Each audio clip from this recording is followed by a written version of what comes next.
네, 온사이드가 드디어 돌아왔습니다.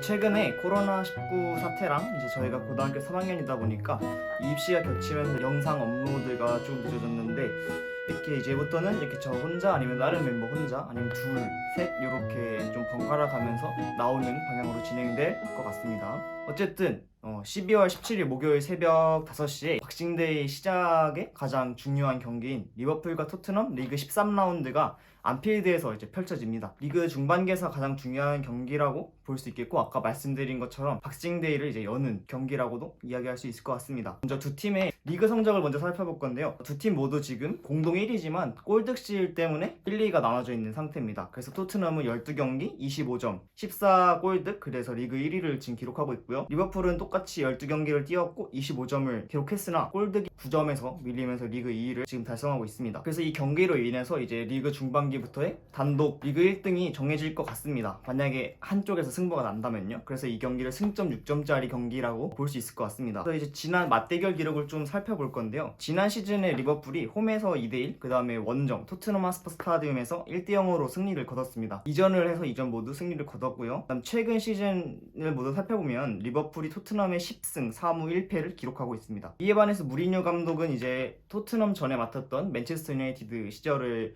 모두 포함을 시킨다면 클롭 감독을 상대로 원정 경기, 그러니까 안필드에 와서는 무승을 기록하고 있고요. 그 뒤로 더 가서도 무리뉴가 레알 마드리드를 맡았을 때도 클롭의 도르트문트에게 승리를 거둬본 적이 없습니다. 그만큼 무리뉴 감독은 클롭에 대한 어떤 원정 공포증이 있다고 해야 될 것 같습니다. 다음으로 두 팀의 현재 상황을 좀 보도록 할게요. 리버풀은 좀 전에 말한 것처럼 에버튼전 이후에 줄부상을 좀 당했습니다. 여러 선수가 계속 차례대로 나가고 그 철광왕이었던 밀러마저 나가면서 좀 스쿼드가 2군 또는 1.5군 경기로 치르는 스쿼드가 많았는데 이 이후에 패배가 없습니다. 무승부는 있더라도 패배가 없습니다. 그래서 이게 패배가 없는 것 자체가 기적이라고 말할 수 있겠습니다. 저는 그래서 레스터 리버풀 경기에서 레스터를 3대0으로 이긴 거가 이해가 안 돼요. 어떻게 이겼는지. 그거 외에도 저번 경기였던 풀럼전도 리버풀이 어떻게 비겼는지가 사실은 어거지로 비긴 것 같긴 한데 어거지도 아니었고 솔직히 클롭 감독이 생각을 잘한 것 같아요. 그때 마티비 부상으로 나가면서 민나민으로 놓고 2-4, 2-4-1-3? 그 정도 약간 그런 포메이션으로 진행을 했었는데 되게 잘 먹혔죠. 그래도 PK이긴 하지만 그 풀럼전을 보시고 이제 리버풀이 이것도 못 이기냐 이러시는 이야기가 많더라고요, 커뮤니티에. 근데 그거는 저는 비긴 것만으로도 감사한 경기라고 생각을 합니다. 질 경기였기 때문에 풀럼의 그 기세를 보면. 그래서 에버튼전 이후에 패배가 없이 계속 비기거나 이기면서 승점을 쌓아가고 있다는 게 기적이나 다름이 없다. 토트넘 같은 경우에는 이제 무리뉴 2년차가 진행 중이죠. 우승 경쟁을 지금 치열하게 하고 있고 손흥민과 케인의 이 듀오가 정말 대단합니다. 지금 합작 12골을 넣고 있죠. 네, 그래서 이 정도로 상황을 정리할 수 있을 것 같습니다. 다음으로 지금 리버풀에서 가장 문제가 되는 부분인 부상자 명단을 좀 살펴봐야 될 것 같습니다. 이제 리버풀이 지금 시즌에 거의 남아있는 선수들이 없고 부상 멤버들로도 베스트 11을 꾸릴 수 있을 정도가 되었는데 리버풀 먼저 좀 살펴보자면 일단 조타, 케이타, 티아고, 샤키리, 조고메즈, 밀러, 반다이크, 치미카스, 마티프 정도가 있습니다. 총 9명이네요. 이 중에서 티아고와 반다이크는 이제 에버튼전에서 히샤를리송과 포드의 파울로 부상을 당했죠. 반다이크 같은 경우는 십자인대가 이제 파열이 되면서 시즌 아웃을 예상을 하고 있고 티아고는 조금 전에 뉴스가 떴는데 피어스 기자에 의하면 12월 말에는復帰가 가능하다라고 이야기가 나오고 있습니다. 그리고 마티프 같은 경우에는 참 몸이 아픈 친구예요. 그래서 매 경기를 뛰고 나면 약간 회복을 해줘야 됩니다. 약간 롤로 따지면 이제 부패 물약을 들고 있어서 한 경기 뛰면 이제 집 돌아가서 부패 물약 충전하고 오는 친구인데 이 친구도 좀 마음에 안 들고요. 진짜 이 친구 같은 경우에는 몸에 뽁뽁이를 달고 훈련을 해야 되지 않나. 케이타 이 마음에 안 들어요. 저저번 경기에서 갑자기 툭 밀치더니 안 나오죠. 그 다음부터.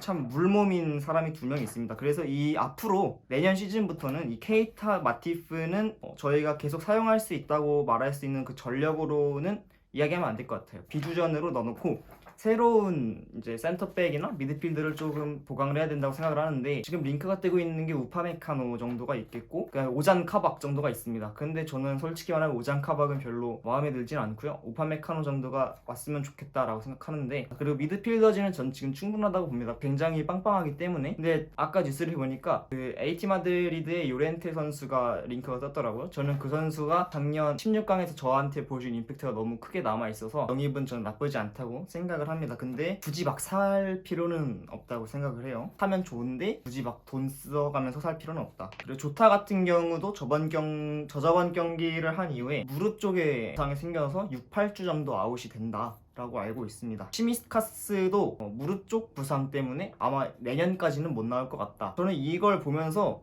약간 리버풀 의료진에 약간 문제가 있다고 생각을 했어요. 왜냐하면 치미카스 같은 경우에는 올림피아코스 시절까지는, 리버풀 이적 전까지는 부상이 없던 선수였는데, 리버풀 오자마자 코로나가 걸리고 부상을 여러 번 당한다는 것은 리버풀 의료진에 약간 문제가 있다는 거죠. 토트넘으로 이제 부상자 명단 넘어가 보겠습니다.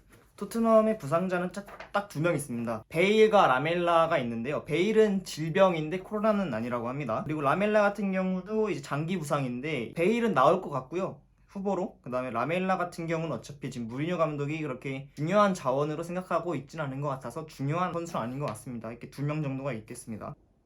예상 라인업 한번 짚어보겠습니다. 먼저 홈팀 리버풀입니다. 4-3-3 포메이션으로 나올 것 같고요. 골키퍼는 알리송 골키퍼가 당연히 나올 것 같습니다. 그 경기 전까지 부상이 없는 한. 그다음에 오른쪽 풀백에 아놀드, 왼쪽 풀백에 로버트슨, 그다음에 수비수 센터백 라인에 파비뉴, 마티프가 나올 것 같습니다. 이 마티프 선수가 그래도 어느 정도 회복을 했다고 하니까 경기 정도는 나올 수 있을 것 같고요. 그다음에 미드필더진에는 왼쪽에 존스, 가운데 핸더슨, 오른쪽에 베이날둠 선수 나올 것 같습니다. 지금 뭐 미드필더진에 쓸 수 있는 선수가 미나미노 정도밖에 없기 때문에 이 3명이 가장 베스트라고 생각을 하고요. 파이널둠 같은 경우에도 요즘 주사위를 굴리면 5에서 6 정도는 나오는 것 같아서 쓸만하다고 생각을 합니다. 그다음에 공격진에는 마누라 라인이 그대로 나올 것 같습니다. 뭐 나쁘진 않은 스쿼드인데, 토트넘의 손흥민과 케인의 위력을 본다면 조금 위험할 수도 있는 스쿼드라고 생각을 합니다. 토트넘 보겠습니다. 토트넘은 똑같이 4-2-3-1로 나올 것 같습니다. 골키퍼 요리스고요. 왼쪽 레길론, 오른쪽 오리, 그 다음에 중앙 2명 다이어, 알더러웨이럴트가 나오지 않을까 싶고요. 그 다음에 2에 해당하는 수비 미드필더는 호이비에르, 시소코가 나올 것 같습니다. 그 다음에 이제 미드필더 라인에는 손흥민, 왼쪽에 손흥민, 은돈벨레 가운데, 베르바인 오른쪽, 이렇게 나올 것 같습니다. 최전방엔 당연히 케인이죠. 네, 이렇게 두 팀의 예상 라인업을 한번 짚어봤고요.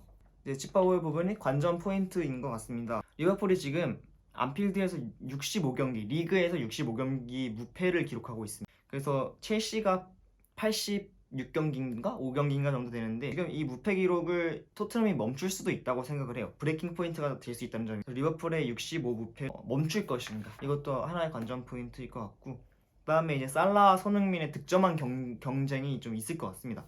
살라가 지금 10골이죠. 손흥민도 10골이고 칼버트 루인이 1위로 11골입니다.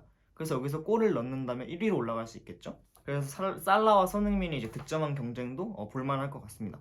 그리고 이제 한국인들이 모두 집중하는 이 관전 포인트가 손흥민과 케인의 합작골이 나올 것인가. 저번 크리스탈 팰리스전에서 손흥민의 어시스트와 케인의 중거리포로 12골을 이제 12골을 달성을 했습니다. 근데 이제 94, 95 시즌에 블랙번의 앨런 시어러와 크리스 서튼이 13골을 넣었거든요. 이게 역대 2위 기록입니다. 오늘 밤에 경기에서 손흥민과 케인이 또 합작골 하나 넣는다면 13골이 되면서 역대 2위에 동률로 올라가게 됩니다. 그리고 이제 디디에 드록바와 램파드의 36골 기록에 조금 더 다가가게 될 것 같습니다. 아까 말씀드렸던 것처럼 무리뉴의 클럽 원정 공포증, 이 클럽이 가지고 있는 팀의 원정 경기만 가면 지는 또는 비기는 이 트라우마를 어떻게 극복할 수 있을 것인가, 무리뉴가. 네, 그것도 한번 지켜봐 보면 재밌을 것 같습니다. 그래서 제가 예상하건대 리버풀이 과도하게 라인을 올리지 않을 것 같습니다. 왜냐면 지금 저희 수비진이 전문적인 수비진이 하나밖에 없어요. 마팁, 그 친구는 나올지도 모르고요. 안 나올 것 같기도 하고요. 반다이크가 부재하기 때문에 손흥민을 커버할 수 있는 선수가 없습니다. 그렇게 빠른 선수를 따라가 줄 수 있는 장신 센터백이 없어요. 그렇기 때문에 라인을 이렇게 올리게 되면은 당연히 뒷공간을 털리겠죠. 손흥민이나 케인 이런 선수들한테. 그렇기 때문에 과도하게 지금까지 해왔던 것처럼 게임 프레싱을 강하게 하면서 라인을 많이 올릴 것 같지는 않습니다. 그리고 만약에 마티프가 못 나온다고 했을 때 나다니엘 필립스 같은 어린 선수를 기용하게 된다면 그렇게 큰 경기에서 빌드업 과정에서 이제 실수가 있을 수도 있어요. 근데 이제 토트넘도 약한 팀은 아니다 보니까 그런 빌드업 과정에서 실수가 나오게 된다면은 손흥민이나 케인, 베르바인 이런 선수가 그런 공격을 할 수도 있겠죠. 그래서 어린 선수 기용 시에는 빌드업 과정에서 실수 가능성이 충분히 있습니다.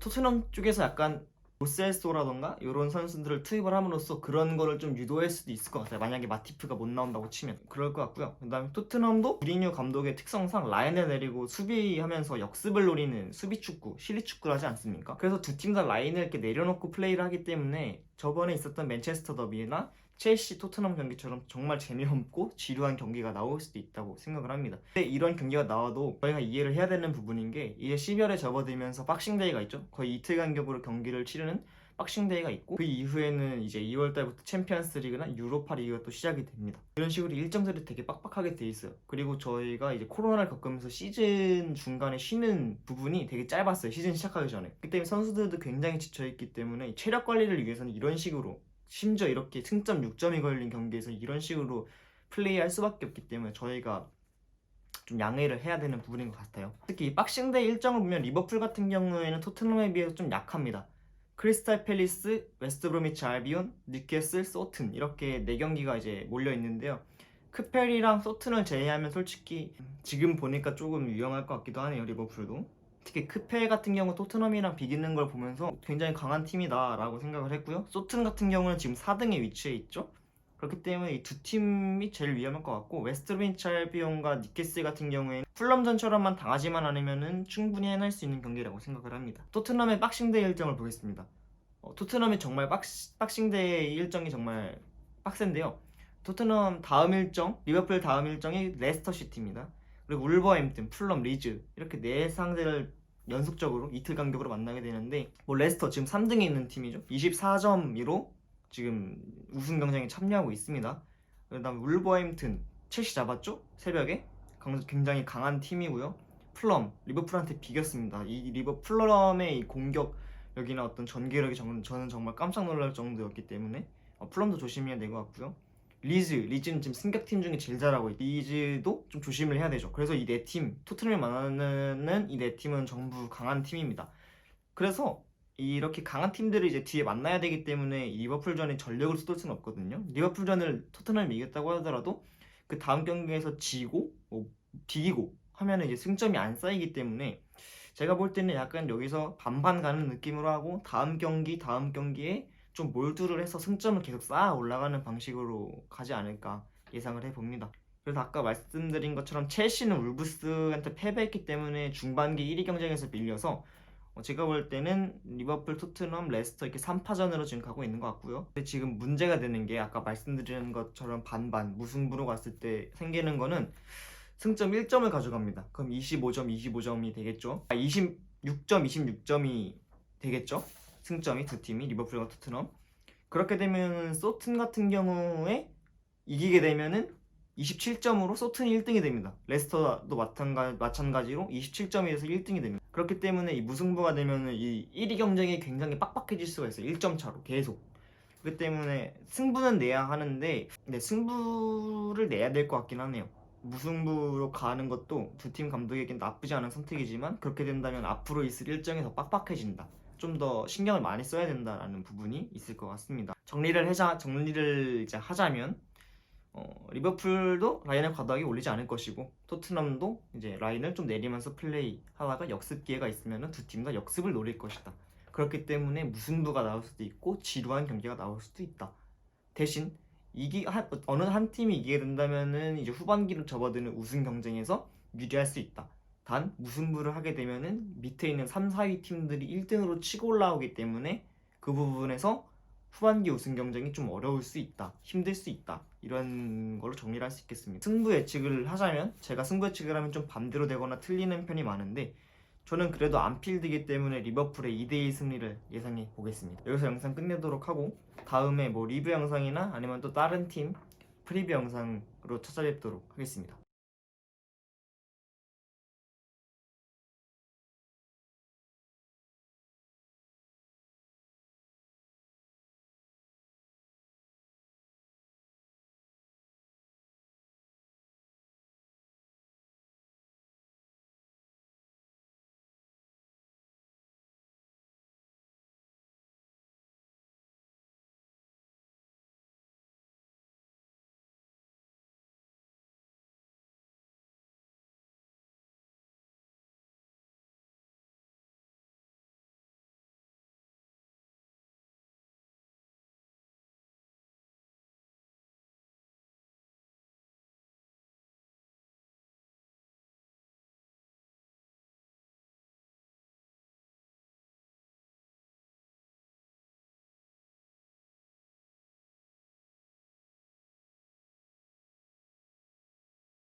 네.